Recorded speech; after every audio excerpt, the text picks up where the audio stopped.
اے لوگو جو ایمان لائے ہو، جب تم نشے کی حالت میں ہو تو نماز کے قریب نہ جاؤ۔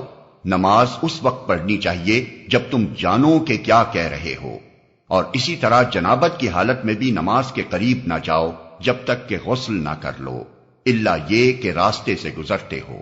اور اگر کبھی ایسا ہو کہ تم بیمار ہو یا سفر میں ہو، یا تم میں سے کوئی شخص رفع حاجت کر کے آئے، یا تم نے عورتوں سے لمس کیا ہو اور پھر پانی نہ ملے، تو پاک مٹی سے کام لو اور اس سے اپنے چہروں اور ہاتھوں پر مسح کر لو۔ بے شک اللہ نرمی سے کام لینے والا اور بخشش فرمانے والا ہے۔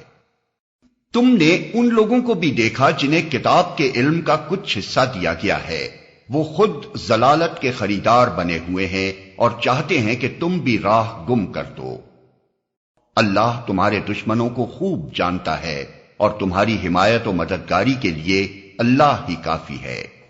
جو لوگ یہودی بن گئے ہیں ان میں کچھ لوگ ہیں جو الفاظ کو ان کے محل سے پھیر دیتے ہیں اور دین حق کے خلاف نیش زنی کرنے کے لیے اپنی زبانوں کو توڑ موڑ کر کہتے ہیں سمعنا و عصینا اور اسما غیر مسمعین اور رائنا، حالانکہ اگر وہ کہتے سمعنا و اطعنا اور اسما اور انظرنا تو یہ انہی کے لیے بہتر تھا اور زیادہ راست بازی کا طریقہ تھا، مگر ان پر تو ان کی باطل پرستی کی بدولت اللہ کی پھٹکار پڑی ہوئی ہے، اس لیے وہ کم ہی ایمان لاتے ہیں۔ اے وہ لوگو جنہیں کتاب دی گئی تھی، مان لو اس کتاب کو جو ہم نے اب نازل کی ہے، اور جو اس کتاب کی تصدیق و تائید کرتی ہے جو تمہارے پاس پہلے سے موجود تھی۔ اس پر ایمان لے آؤ قبل اس کے کہ ہم چہرے بگاڑ کر پیچھے پھیر دیں یا ان کو اسی طرح لعنت زدہ کر دیں جس طرح سبت والوں کے ساتھ ہم نے کیا تھا، اور یاد رکھو کہ اللہ کا حکم نافذ ہو کر رہتا ہے۔ اللہ بس شرک ہی کو معاف نہیں کرتا، اس کے ماں سوا دوسرے جس قدر گناہ ہیں وہ جس کے لیے چاہتا ہے معاف کر دیتا ہے۔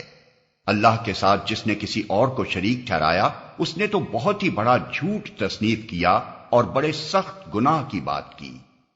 تم نے ان لوگوں کو بھی دیکھا جو بہت اپنی پاکیزگی نفس کا دم بھرتے ہیں، حالانکہ پاکیزگی تو اللہ ہی جسے چاہتا ہے عطا کرتا ہے، اور انہیں جو پاکیزگی نہیں ملتی تو در حقیقت ان پر ذرہ برابر بھی ظلم نہیں کیا جاتا۔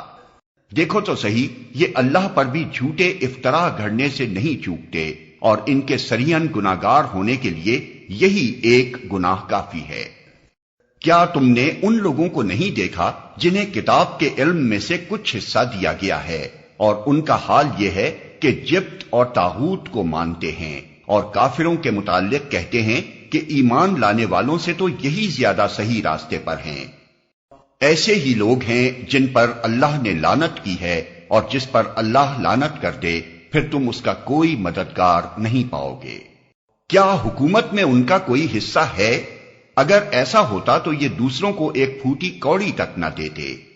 پھر کیا یہ دوسروں سے اس لیے حسد کرتے ہیں کہ اللہ نے انہیں اپنے فضل سے نواز دیا؟ اگر یہ بات ہے تو انہیں معلوم ہو کہ ہم نے تو ابراہیم کی اولاد کو کتاب اور حکمت عطا کی اور ملک عظیم بخش دیا، مگر ان میں سے کوئی اس پر ایمان لایا اور کوئی اس سے منہ موڑ گیا، اور منہ موڑنے والوں کے لیے تو بس جہنم کی بھڑکتی ہوئی آگ ہی کافی ہے۔